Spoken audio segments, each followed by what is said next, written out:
The Bulls versus the Bears. Get in the game. www.tackletrading.com.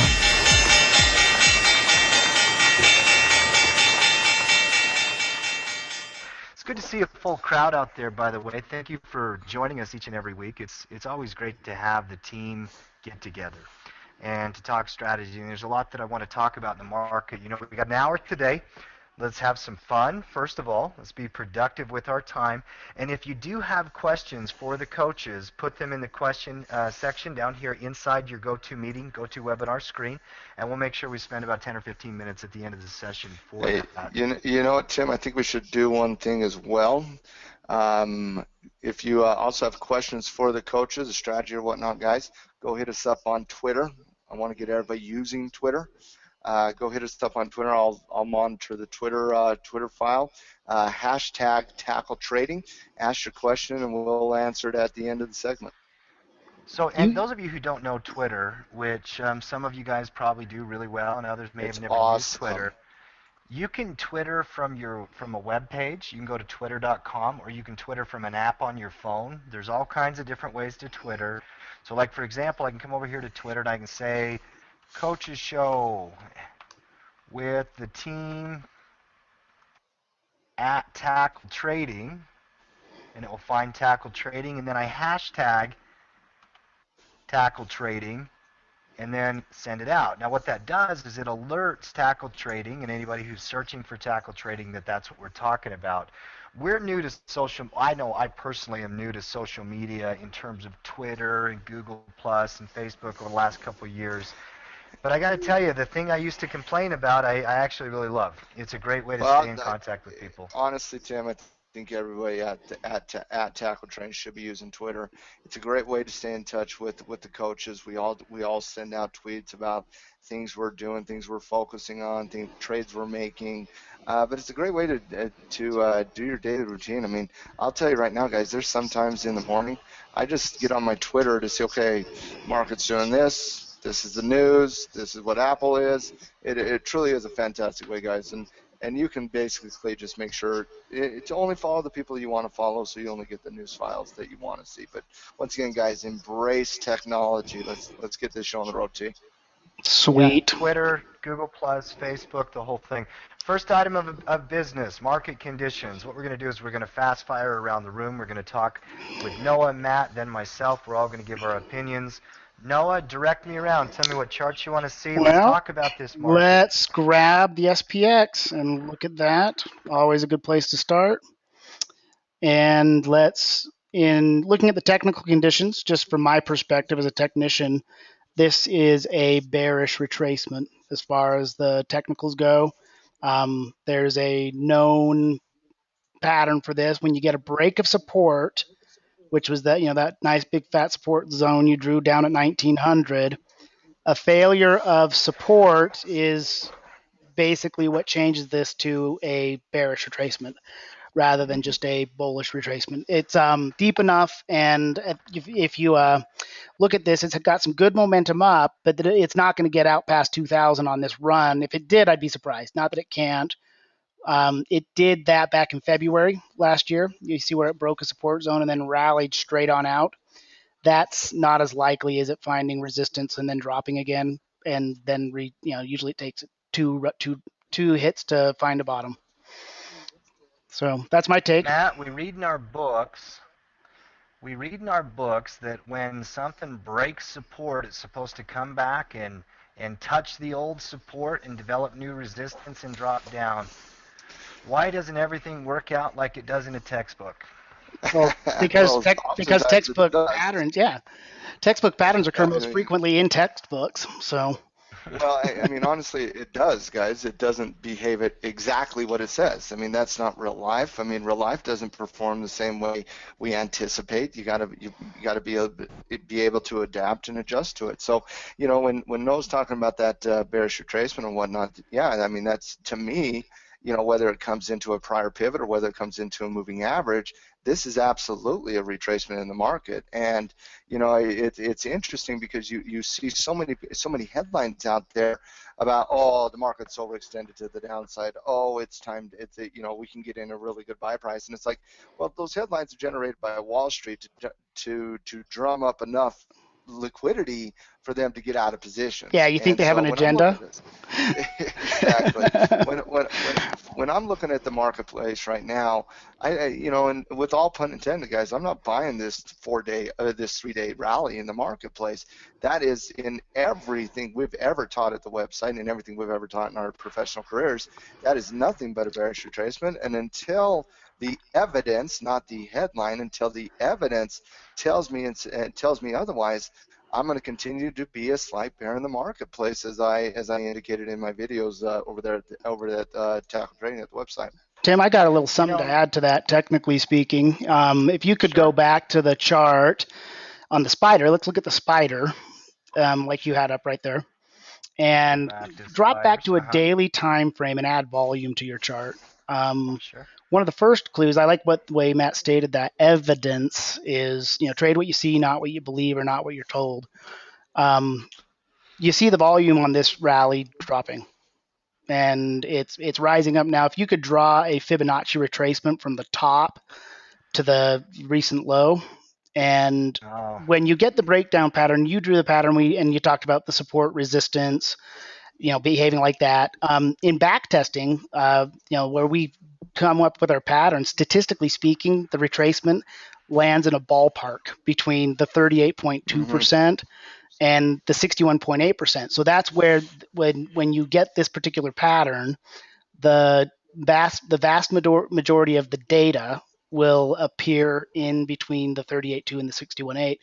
If you were to take and put them on a splatter chart, where the data points fall after this pattern occurs, that's where, you know, 80 to 90% of the data falls in between those two zones. If it goes higher, it can, and it can certainly come in lower, but that is the Fibonacci zone. That's where you'll see it consistent in like your heads and shoulders patterns. And in, you know, there's other names for different patterns that I've heard over the years, like avalanche patterns and things like that. But I would agree. They all mean the exact same thing. It's a retracement, and the probability is it's going to start to slow its momentum, and then we're going to see some downward movements. And I just want to talk about this for just 1 second, because when we saw, like last week, for example, and the week before that, we have all this negative news, and we have the IMF warn about slowing growth in China. And guess what, guys? China came out and announced slowing growth in China today. You know, and the Eurozone is still an absolute utter mess over there. We're still dealing with the exact same issues. We're still dealing with the same geopolitical situations that drove the market down over the last couple of weeks, that really led it to break support. And there's been no evidence out there to suggest that any of these situations are improving. And so you got to look at this stuff. Is this movement in the market, this 3-4 day rally in the market, is it something where we want to be that big time buyer in the market and the market's just going to explode back up? Or is this just a retracement to where, you know, whether you're talking technicals or headlines or geopolitical situations or whatever the case might be, to me, since nothing in the market has changed, yeah, we had Apple report great earnings, but yet Apple is even started to sell off after the announcement. It's only up 1.5 points.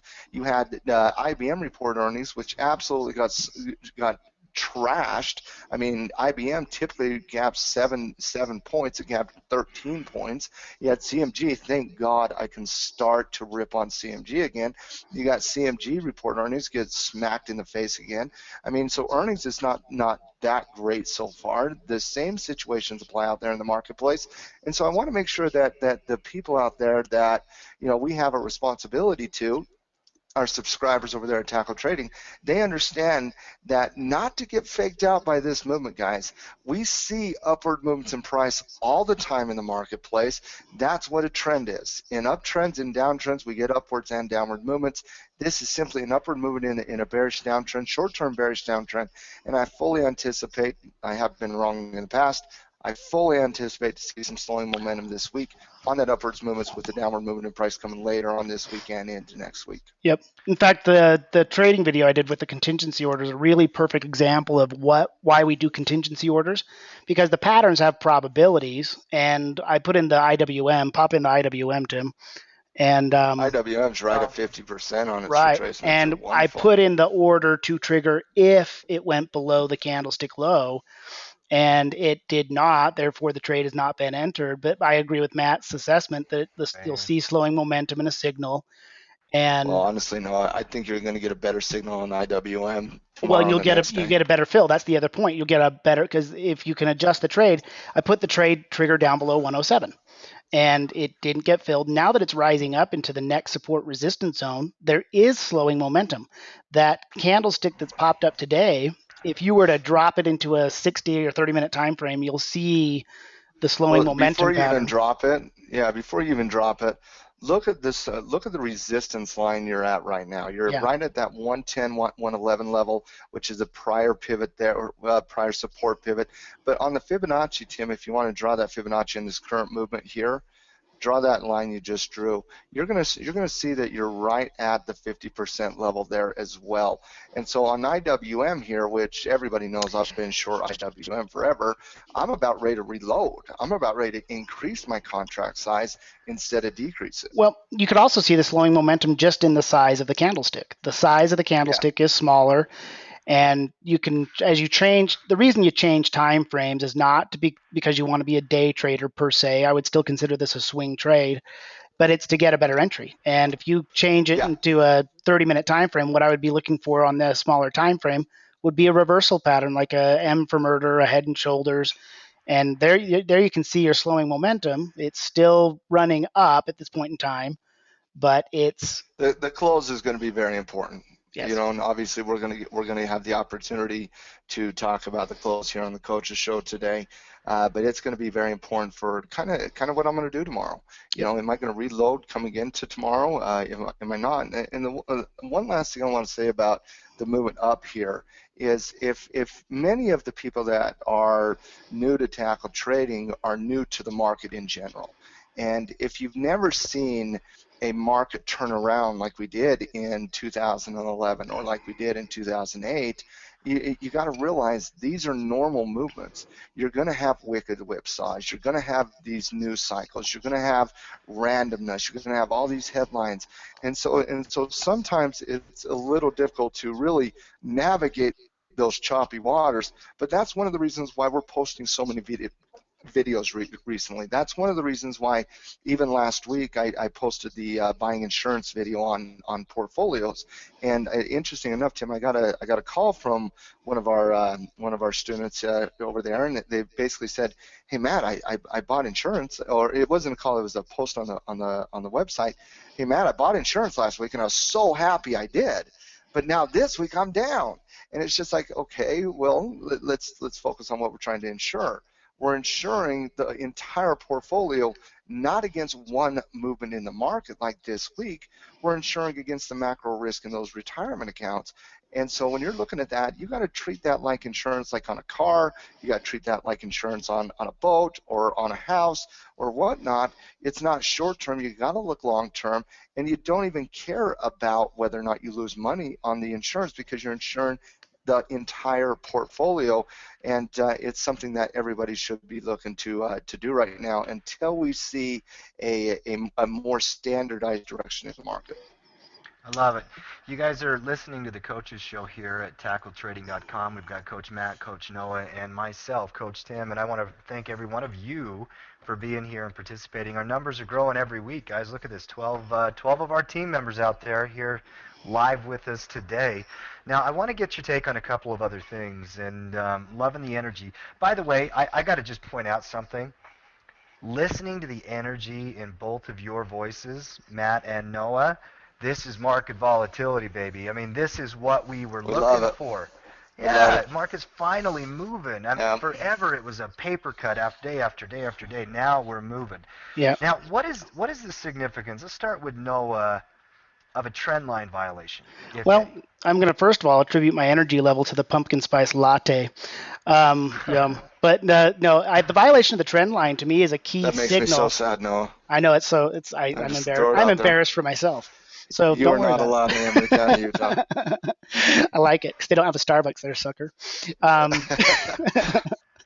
But the violation of the trend line is a really key signal of change in sentiment, change in trend, and downward trends, upward trends. They start with failures of support and resistance.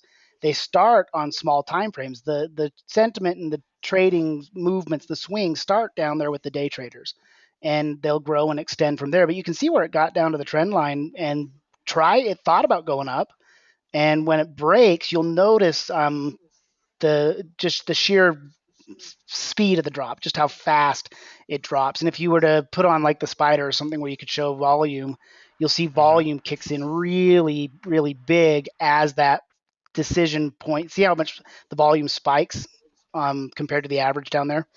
When it breaks that support zone, it becomes very, very clear to the traders that it's time to take action, and you'll see huge amounts of volume. Now, I think one of the more interesting things is the spike, the highest volume came at the bottom, and that's is this the bullish opportunity? I read a Barron's article yesterday in their weekly paper while I was at the airport, and it saying that this is just a dip. This is a huge opportunity to buy. Not yet. It might be a dip. It might shake out, but that first drop, the general momentum in that drop, it's, as we talk about the bearish retracement, the pattern usually goes big drop followed by a rally and another smaller drop. And in one of my videos this week, I talked about the potential variable of it being a beginning of a downtrend or it reversing back up into an uptrend. I think it's going to come down to earnings season, how they continue to play out. I think the slowdown in China, like Matt's been talking about, is a huge concern. The dollar has been in a bullish pattern. That's usually a negative correlation to the market. So there's some things in there that this is why we trade what we see and not what we believe, because my own personal view of the economy and the markets is, when I look at the numbers and think, it's hard to escape the reality of that potential big crash. And let me mention just a couple things right there real quick. Number one, you mentioned the dollar, and each week I do the Forex report over there at Tackle Trading. If you guys have not been checking out the Forex report, I've started doing it a week and a half ago, and I've had two now. And guys, I'll tell you right now, I know the dollar has kind of retraced against a lot of those currencies out there, but the dollar index and the dollar against about 5 of the 6 currency pairs that we track is increasing momentum, and they're in buy zones. And once those start going back up, which I'm bullish dollar right now. Once those start coming back up, I think you're going to see a negative correlation, like Noah mentioned, to the marketplace. But one thing on that trend line, Tim, if you'll pull that trend line back up here. Well, kudos to Tim for figuring out how to use a poll. Look at that, a quick poll and as we talk about embracing it? technology. Yes, that's well played. I like it, T. I think they're all just agreeing with us now. I think that 70% of them are bearish are just actually trying to kiss up. So I don't know. 30 neutral though. I mean, what I like most, I'm okay with neutral. I'm 100% okay with neutral. The low number of confused people. That's my best. That's my favorite. I like it. Good. But one last thing on that trend line, Tim, is there's a lot of high frequency traders out there, hedge fund traders out there, and as the market kind of was slowing down for the better part of the last couple months before it ultimately did break that support level just recently, you were talking to them, and they were basically saying, hey, listen, as long as it stays on this trend line, we're buyers. As long as it stays on this trend line, we're buyers. And every time we hit that trend zone, I mean, you would just see massive liquidity come into the market, and a lot of those high frequency trading system, which we'll just refer to as HFTs or algos, they were buying on that level, and now they're selling. Well, and there's a couple of things I want to point out, and then have you guys get your take, and then we're going to move on to something else. But first of all, fascinating topic, love it. Can the VIX break out without it indicating institutional fear? I don't think so. Could you share your screen again, Tim? I don't think I'm seeing your screen. Yeah. Make sure it's up. There we go. It must take it down when I did the poll thing. So here's the VIX. Let me know if you guys can see that. Yeah, we can see it. Okay. So the VIX, even though it's all the way back down to 16 right now, Matt, it topped up and hit 30, came down to 16. Hmm. So Noah, here's the basic question. Can the VIX break out all the way to 30 from 10 without a representation of a market change? I mean, was that just a blip in the radar? Were we really duped by that, or what? What? Well, Explain. the VIX, I honestly sometimes don't really even look at it other than just to know the number, because I know that it's going to be the exact opposite of the market. Some people use it, some technicians use it with predictive type sentiment. In my opinion, it's more reactive, and it is reactive. And I think that the reason you get that moving is because as markets break and move, it forces institutional traders, hedge fund guys, to hedge. It forces it, and they may not want to change their positions, they may not want to hedge, but when those signals occur, they have to. And so that's why you see the spike in option transactions. That's why you see the spike in implied volatility, because the anticipation of risk is increasing, so the premiums start to climb. And the VIX has been such a dynamic instrument. When I first started trading, 15 some odd years ago, and started studying the markets, the things I read about the VIX were very, very they were kind of concrete in the numbers they put out. Like the VIX at 40 was high, and the VIX at 20 was low, and those were the numbers that they would put on the VIX. And then as markets moved and evolved, the indicator evolved, and the things that they stated very emphatically, almost like chart patterns, like support and resistance, it's going to bounce. It doesn't. It's changed. The personality of it's changed. Now 10's the low point. You just And dated yourself, my friend. I've been the thing is did I score? Did I kiss myself at the end of the date? Wait, what are we talking about? 20 to 40 happened between 97 and 2002, so that's what. Yeah, It's like. those were very specific numbers, and they were like gospel truth. And when it Right. went lower, it confused people. And then when it shot to 85, 90, that was Oh, unheard of. And that well, market volatility was just unreal during that meltdown. well, So tell me this, guys. Just looking at the screen right here. No, don't go to Ford. Let me see VIX. Nobody cares about Ford. I clicked the wrong button. There we are. Okay, and now bring it out in time again so I can see the backwards here. So go to your weekly one. what I All like to right, do so on the here. VIX is add Bollinger Bands, just to give you, rather than picking the levels Well, by number. before you add Bollinger Bands, before you own that, if you look at the VIX, it spikes to 30. All right. Now, first of all, institutions aren't going to go buy all that insurance and then just close the trades the next day. The put to call ratio is still at 1.53. It hasn't been changing. It's still there. But are we really going to say that this market is now a buy zone, like Bloomberg said? It's a great buy zone now. When in 2011, when we had that drop, when QE ended, it went to 45. When QE ended in 2010, it went to 45. And when the market tanked in 08, it went all the way up to 85. I mean, come on now, Bloomberg. Are you really that unethical to tell people this is a completely great buy zone when there's this much inherent risk in the market and all the evidence leads to more volatility in the future? I think that's unethical. I truly do, when the evidence is so clear cut that there's still so much market risk. While I'm dating myself, there's a great Saturday Night Live skit I'll have to dig up and post from back in the 2000s, very early 2000s, about that exact thing, where the brokers clearly to find a way to sell the stock at the high price, you have to find somebody dumb enough to buy it. To buy it, It's well, and it clearly the states thing that of in it our is prospectus. well, no, we laugh about that, but the reality is there's a reason it works. Yes. There's a reason Bloomberg and the financial advisors and the brokers out there are all saying the same thing right now. This is a buying opportunity. This is a buying opportunity, because they have so much volume. They have to create liquidity. They have to create the opposite end of the transaction, because the high frequency trading systems like Citadel aren't going to take the opposite end. And so and like I said, I think it's criminal. I think it's unethical. And but at the same time, if I was running a broker and whatnot, I don't know if I'd do any different. I'm just saying that looking at it from my perspective now, you can't trust the headlines out there. You can't trust those emails that come to you. You got to focus on price action. You got to focus on the evidence. And to me, the evidence is overwhelming. Yeah, yeah. I mean, part of the reason I brought the volatility index up because I think it's a reflection of institutions. I said this in my class Absolutely. earlier that I taught is that all of us, the 20 of us on this call right now, could all freak out and lose our mind and go run around the block naked.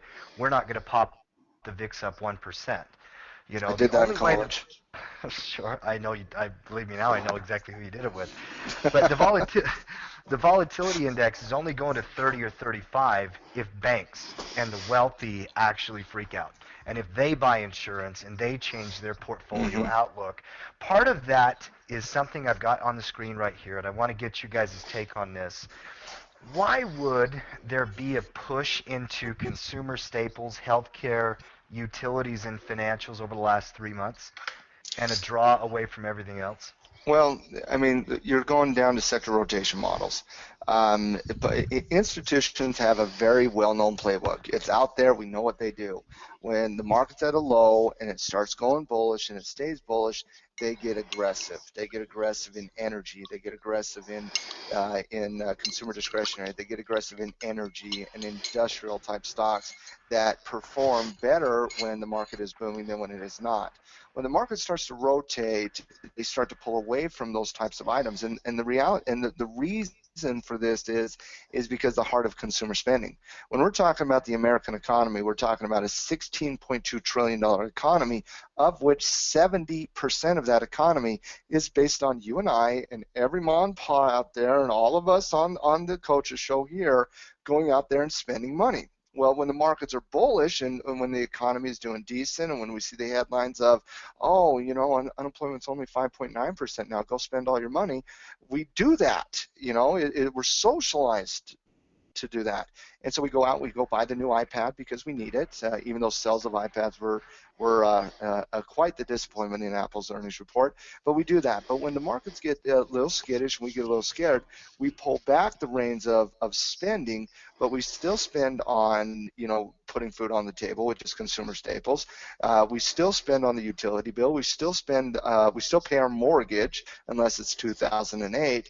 And we still take our kid to the doctor if need be, which means those sectors, there will be a money rotation into those sectors because they're defensive, they're conservative, and they will not get hit as hard as some of the aggressive growth type sectors will do. And it's the same thing we see in the bond market where you see a rush to fixed income strategies. You just see money flow into the defensive sectors.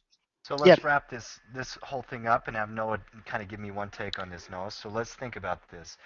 The volatility index is spiked, which is what we're saying is institutional fear. Institutions have rotated out of aggressive into the defensive sectors, which Matt is telling us is the traditional banking mindset. It's right in their playbook. And we've seen the S&P break down below key long-term trend lines and support on high volume. Yet, the market's up 4 days in a row. How does a new yet. trader wrap all of that into our head? One, there's a sucker born every minute. Two, the volume on this is, I think, the key to understanding that this move is on lower participation in volume. And Well, could there be a little bit of short buybacks though going that's what on? it is you initially it Yeah. starts out with bears buying to cover. And if you look back to last week when support broke and markets dropped, the bears had an amazing week. Well, they want to have a great weekend as well, and they like to be flat at the end of the week, and so they buy to cover. So that's what starts to force the bottom in. And then as the markets start to come up, that very first initial pop up was a little unsure of itself, and then today you got some energy in it, but thus far the volume's been lower. Now we haven't completed the session and we haven't gotten into the closing volume on that, but I think that part of it's mechanical. A lot of the auto systems have these algorithms programmed in. You can take a short-term bullish shot, knowing that the pattern's likely to rally, but they're taking it short term. They're going to be doing the same thing this week that they did last week, getting out because they had a good week. And so you'll see them close their positions out, and it'll stall out. One thing Do I you guys think know that who? is, Real go quick, ahead, do Matt. you know who his name's Dennis Gartman is? Oh yeah, Gartman. yeah, Gartman. He's a well known financial advisor, wizard, hedge fund guy, one of the most renowned individuals out there in the marketplace. He wrote an open letter it was posted today, and it says, "Buyers beware, the bear market has begun. This is the start of the bear market." yeah. I think it's important to step back. One thing I love that we're doing, and by the way, Gartman is to me one of the best in terms of just shooting it straight and giving good market analysis. I used to get his newsletter years ago. I should actually go back and check into that. I'll go have to go look at that open letter. Matt, maybe put that out on Twitter or something and Yeah. link it. Yeah. Yeah, but I love the conversation. I love the takes, and this is one of the reasons why we formed Tackle Trading is so that we can get together, we can bring the team together, and let you guys pick the brains of all the coaches. This is what your coaches are seeing right now in terms of market activity, market risk, market behavior. There are a couple of reminders here. Markets are going to go up and down. There's no other way around that. You have to money manage and position size in a way to where you can handle market volatility at a time like this. This is where it becomes really important that you have your own personal rules dialed in. Because if the last 5 days beat you up in a way to where it puts your account at risk, you're doing something a little bit too aggressive. You're doing something wrong. It You're should have over hit you leveraging if you were yourself in the bearish, options market. but you got to That's what watch you're your doing. leverage. Well, Yeah. You got to watch your leverage. I would say one more thing on this. Like, we post our directional picks, we post our trades in the scouting report and the things we're talking about. Those are not the core strategies behind the majority of our portfolios. I know that most of us are more directionally neutral and doing theta trading and volatility trading and things that don't require us to be dead on accurate on our directional picks. And the increased volatility is actually making those trades easier because the premiums are fatter, and so you can sell your spreads and things out further out away from the action. But then, you take these directional shots when you get good clarity on the market. I think this kind of market becomes easier to trade because it's making clear, decisive moves. Yeah.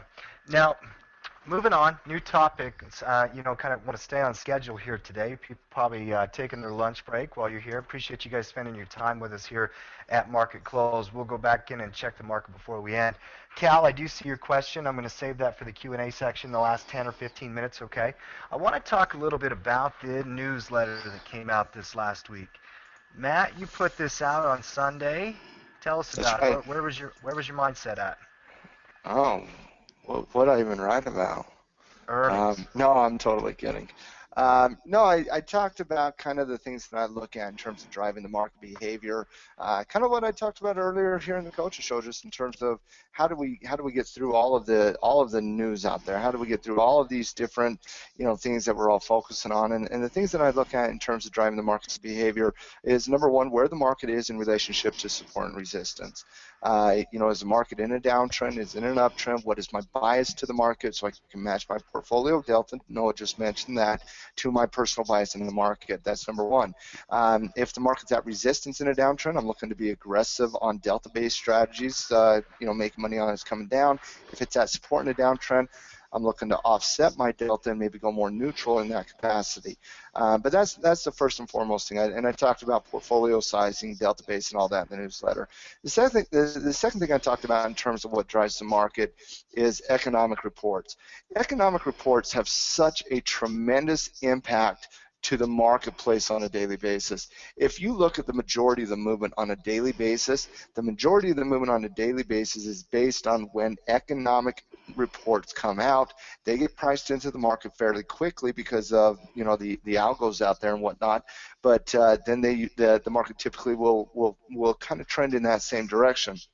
And so, looking at the market this week, I saw, technically we're still bearish downtrend, but we were in the middle of that support to resistance zone. We're no longer in there. By the way, we're at resistance now. But economically, there wasn't anything coming out on Monday and Tuesday. Yeah, we had a few minor things, but nothing really headline grabbing. But tomorrow, I think we're going to start to see some real big information with the CPI report, which comes out tomorrow. Obviously, the Fed has been very keen on inflation and what or in their estimation the lack of inflation. They really need to go to the grocery stores that I shop at. But in terms of the CPI report, I think it's a major market mover. And then on Friday, we got new home sales. That's going to be a fairly important economic indicator. But overall, not a whole lot economically this week. A very light week from an economic perspective. And then I talked about some of the randomness of the market, and that was earnings. And if you look at earnings this week, you have an absolute, just massive docket of earnings this week. Some of the biggest, baddest boys out there in the market, Apple being one of them, GM, Halliburton, IBM, Microsoft, all of these are just massive, massive, massive companies that could be market movers. And so what I did in the newsletter today is basically I did what I do on a weekly basis. I prepared for the market in terms of the overall strategies, in terms of what the market maker move was, what my expectations. So on Apple, for example, I said Apple is a good, the market maker move is 3.94. Personally, I expected lower than that, and that's what the below says. I expected lower than that, so a short strangle would be a good candidate on Apple. And if you look at Apple here, Apple's now up $2.52 today. It gapped less than the $4, and short strangles were golden on Apple today. It was a wonderful strategy on Apple. So now you're just looking to kind of manage that position and whatnot. And I think I see Apple coming back down in price. I know they had a great report, guys. Yada yada yada. They sold iPhones. Good. You know what that only meant to me? The only thing that meant to me is that Apple doesn't have to produce any new products now. As long as we keep buying iPhones, they will never have to produce another product. It's fantastic. Stop buying iPhones until a year later. So that's what I kind of saw on Apple, was a short strangle. Also, a couple other ones out there. If you go back to the newsletter there real quick, Sure. CMG was another pick I had in the newsletter today. And CMG reported today, CMG report. Oh, I didn't actually put it. CMG reported last night. I put it on I did a video on it and I posted it on the website. But CMG, the market expected right around, somewhere around 48 to 50 points. I expected slightly more than that, actually. I expected 53 points, so I basically assessed it as an inverted butterfly, 25 points out and in the money, buying the at the money put options. And right now we're about break even on that trade, but we're starting to see some selling behavior, and CMG is down about $42 from there. So still pretty good call on that, and I think that's going to start to price out even better over the next couple days. Look at that volatility crush that CMG has, by the way. Ooh, that's sexy. That is sexy. So, I thought overall the newsletter this week was just about trying to get people to understand kind of the things that I look at on a weekly basis to prepare. And that's how we see it, guys. That we see trading as a game. It's a game that's played between buyers and sellers. We have a team. It's called Tackle Trading. We have coaches. They're called Coach D and Gino and myself and you, Tim. And every week, part of our responsibility is prepare for the week. How are we going to trade that week? What are we focusing on that week? And that's kind of what I wanted to do with the newsletter this week, was just to make sure everybody kind of had an understanding of what I was looking at and the things that I was prepared for. Yeah, and I was just thinking as you were talking here, videos on this, newsletters, Twitter. I mean, it's amazing what we're doing over here at Tackle Trading, Matt. I don't know how these guys are keeping up, which is a good problem to have. Honestly, it is a good problem to have, number one. But number two, if to us, and the reason we did Tackle Trading and the reason why we're going out there and doing everything is we wanted to give people on a daily basis an opportunity out there in the marketplace. And is it a little overwhelming at first? Absolutely. But if you make it part of your daily routine, if you go watch the videos, if you go read the newsletters, and And if you go practice the scouting report and whatnot, 6 months from now, you guys are going to be pro. You're going to be pro at this. So yeah, is it overwhelming? Absolutely at first, but at the same time, take advantage of it, guys. Because I'm going to tell you right now, what you see on the website today is 1% of what we're going to be doing in a year from now. Truly, it's going to be our goal is one thing: to make this the absolute #1 trading website in the world. And with the team we have, with the community we have, and the experiences we have in terms of not only trading but teaching and whatnot, and teaching the thousands and thousands and thousands of people we have in our careers, I have absolutely no doubt that this is going to be the absolute best website ever. Well, and I actually, in one of my videos, was what I was talking about before we went down. I felt a little bad trashing the competitor when one of our students posted a video link showing a contingency order, and the strategy that this guy put in was perhaps one of the worst things I've ever seen, and I couldn't even begin to start with all the things that were wrong with it. I'm sorry. Did you watch the there's just a lot of hacks out there and people who, proclaim expertise, but then don't necessarily teach people all the implications and things that go along with their trading strategies.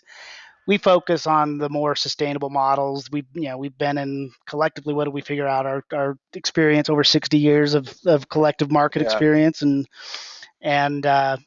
it's a good core group. The other thing I like about it is that, yes, there's a lot of content, but it's all bite size. Like, a 10-minute video, a 5-minute video, you can digest. We're all social media addicts, and honestly, though, Noah, I mean, you look at some of the, like in the trading room. The trading room is not up and running yet, but we're going to have standardized, little bite size. I not classes, but kind of strategies to where people can learn technical analysis, take quizzes, make sure they're passing them, that they can take a class on a straddle or a strangle, apply it, take a quiz on it. So, and like I said, we're just starting with what we're going over the course of time, and a year, 2 years from now, we'll most likely have broker relations that you can log into the website and actually make trades. So, it's you guys are getting in on the ground zero. It's fascinating, and I'm looking forward to the journey. Okay, real quick change of topic. We got about 15 minutes, and one thing I want to do with the coaches show, Matt, and I think it's the best approach, is always keep it to an hour. Because we got this middle of the Absolutely. day. People are at work and that kind of thing. So let's try to end at the top of the hour. Let's talk about there are 2 products we're going to talk about next, and then we're going to get into Q&A. Mm-hmm. Gold or metals in general, and then the U.S. dollar. We're going to start with gold. Matt, your take on the gold markets right now? Well, first of all, you have the hardest job of all of us here, because at 1 o'clock you have to actually try to get me and Noah to shut our mouths. But outside of that, gold, I've been neutral on gold for the better part of the last little while, ever since it double bottomed there around 115. I still see downward pressure though. I still see resistance levels decreasing. I still see a lot of pressure being put on the precious metals. I did a video like 3 years ago, and basically, it was about 2.5 years ago. I saw gold at $1,000 an ounce, and maybe it's at 112. I don't know, but still, it's same. I see downward pressure on gold. I do not think right now is the time to stockpile gold. I think you pick up a few pieces here and there, maybe, but I still see downward pressure on gold.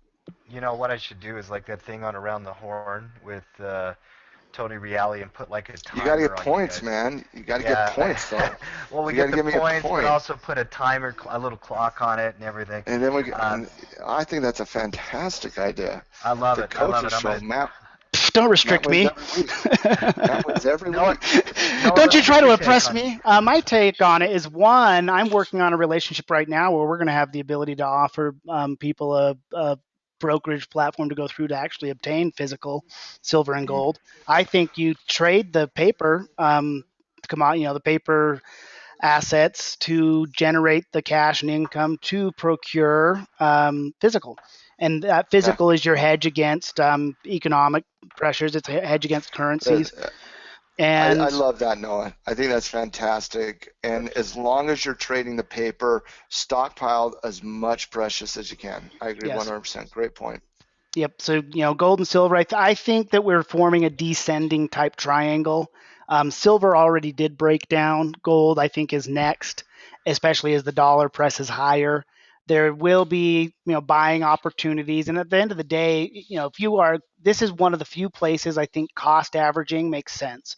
I've never been a dollar cost averaging fan. I've always joked and called it Oh, dollar come loss on. averaging. What's that, Susie Orman? Yeah, Is that your but nickname, Susie? yes, that What's up, is. Susie? I'm so much hotter than Susie, but I think the general idea behind cost averaging is okay with something like gold because it's a durable asset and it Mm-hmm. has no place to go over time but up.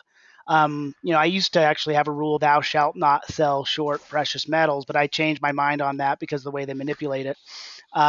Yes, you can sell them short, but you have to always be ready to exit because they can run up. They will eventually run up. How you really measure inflation and the value of your dollar is against your precious metals. So I think that procuring the physical gold and silver is a great idea. Silver, I think, is going to be the best for the average person because you can get more of Yeah. it. So. Agreed. Well, and I love that you keep teasing about this relationship, this super Oh, I secret got friend the you have. contract in hands. They are members of the tackle trading team now, and it's coming up shortly. Just as soon as we get the web developer to put it up, so I it's can't just wait. it's a place for you to click on and go to an Well, accredited. I think it's exciting. I think it's exciting, Noah, because you gotta, when you deal with precious metals, you have to have a dealer that you trust and somebody that you can go to, so you're going to get a good spot price and know you're not going to get rubbed off and that they're going to deliver it on time and whatnot. So I think it's wonderful. Well, Good and you're work. not going to get Hey, can we marked chime in up on that like real quick, Gino, Matt? yeah. I was going to say you're not going to get marked up like you would go into the local Gino. pawn shop. Going. Exactly. Well, Yep. but I'll you tell you, know, right, one real quick thought, Gino, and I'm going to bring you in here. First of all, it's great to have you. You have a student with you, don't you? yeah, and we are Uh, actually looking at silver, number one, the paper asset for the advantage of this. It's all cheap right. enough to buy the paper asset. And, guys, I want to welcome you to my student here, Darren Kumar from San Diego. Let's say hi, Darren. Hi, Hello. Darren. Hey, Darren. Yeah, we'll get into a couple trades we've been placing today. We've been real busy with these earnings plays, and I'm glad you're talking about commodities because we just got done doing oil, and we were looking at gold, the futures actually. If you're doing naked puts, it's way better to do it on the futures, and that's what we do, oil futures. But the silver, what we're doing right now is, believe it or not, as option traders, when you first start out, you get sold on the covered call. But honestly, you guys probably, like me, probably don't do a lot of covered calls. There's better strategies out there. But I do like silver, the paper assets, because you're holding protection. It is responsive to the metal, but you can sell calls on it. I mean, you can load up on this. Like Noah said, you could cost average. I sell calls on this, and I've been selling calls on silver for a long time. Silver and natural gas, which is UNG. Because anything under $25, I just trade the stock. And every time this thing dips, like where it is now, I'm starting to form a base. I'll buy another 100 shares. It lowers my cost. Now, let's say I have 2,000 shares. I don't sell 20 contracts. I only sell maybe 10. Gino, what do you? Don't sell them. Just a quick comment while you're saying selling calls. Why not get a discount by selling puts to get assigned to own this? Oh, absolutely. I do the same thing. Yeah. I get sell puts. I get sell puts on the underside, so they get put to me. And then once you're assigned, you sell calls against it. Absolutely. So you sell the strangle, basically. But, yeah, you sell puts where you want it, and there's premium there. And if you don't get put any silver, guess what? You keep the premium. You sell the. And then once you get assigned, you've now built up a little savings from selling those puts to buy the silver. Yeah. And you can sell at the money calls. Now, what I do is I sell about $1 out of the money. I don't sell as many calls. So, no, if you could bring up 2,000 shares, or even 1,000 shares. Let's bring up 1,000 shares on the risk graph, because this is a great long-term trade. And you see, I'm one of those people. I don't like to buy physical silver, even though I do. It's in my safe. I'm afraid somebody's going to run out of my house with my safe someday, or it's going to melt. But I've got it buried out on the beach somewhere. I got a map. It's by the palm tree. I've got a little X You on remind me of one of my students in Alaska right now, go burying stuff and drawing maps until you lose your mind and your map. Oh, you forget, Matt. Grandpa Justice. Back in the day, he drew us a hit map gold. up in the Uinta Mountains. He did. He hit gold He- in he- the Uinta Mountains. He knows where the Rhodes mine is. Oh, The no, he fabled. really did. He drew us some maps. That's how we were going to get rich. I'm in. Let's Oh, do boy. this. Let's do this weekend before it snows. So, Hey, you better so hurry up we got on this, 1,000 Gina. shares. We're cutting out here really soon, so hurry on this strategy. All right, so we get 1,000 shares, right? Or whatever you want. So the problem with the 100 shares is you can only sell one call. But if you do 1,000 shares, let's go look at the graph. Let's go look at the graph on 1,000 shares. It's just a 45-degree angle line, right? You're long 1,000 shares. You bet. There's There your you go. graph. So the problem with the covered call is if you're buying silver for protection, the economy crashes. Silver could go back up to $50 an ounce. Who wants it taken away at 18, right? You never want to cap your upside as a directional trader, ever. Never want to cap your upside. So I'm going to sell 20 or 10 calls. 10 calls. Let's go to like 1750. Let's go to 1750 and bring in 19 cents. We got the 18. Let's go 17. No, the 1750 strike price. Mm-hmm. So, There you go. Yeah, that's only 70 cents out of the money. Now, if you sell, go and sell 20 of them. You got 2,000 shares, sell 20. Just so I can show an example here. See, that caps your upside. That caps your upside.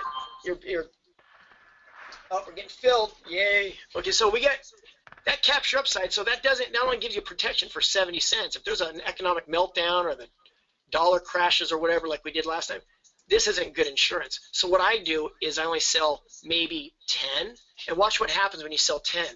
It's called a ratio covered call. This way you still have upside on 1,000. And you can do this with your vertical spreads. You can do this with your diagonals. You can do this with anything where you're capping your upside. See, a lot of people think when you hedge, you got to hedge the whole position. Rule of thumb, if you're doing more than 500 shares or 5 contracts, never cap the complete upside. Never sell 5, sell 4. Love it. I Like love you it. sell, like, does that make love it. sense right there? strategy, It Gino. makes Like perfect it. sense. I love it. Now we got about 5 minutes left, and we'll only run maybe a couple of minutes long. Let's first open up for questions from the class and from the group, from the team out there. There are 11 of you. If you have a question, put it in the chat right now as those are coming in. I will quickly check the market. End of day activity. Looks like we are selling just a hair into the close, not a lot. Nothing crazy. Light selling right in the close. But Cal has a question for Noah. And not sure what Noah's talking. Can you explain more on the website? On the contingency order, fill price using the offset feature. So is that in regard to the video, Cal? Maybe put your question as clear as you can on the video section on tackle trading, and we'll get to you. Yes, Yeah. that's a complicated enough question And that that way I'll that actually will tie do people back in. I'll do a whole video on it. So Perfect. Well, why don't we do this? Why don't we do final thoughts? Matt, let's go to you. Final thoughts.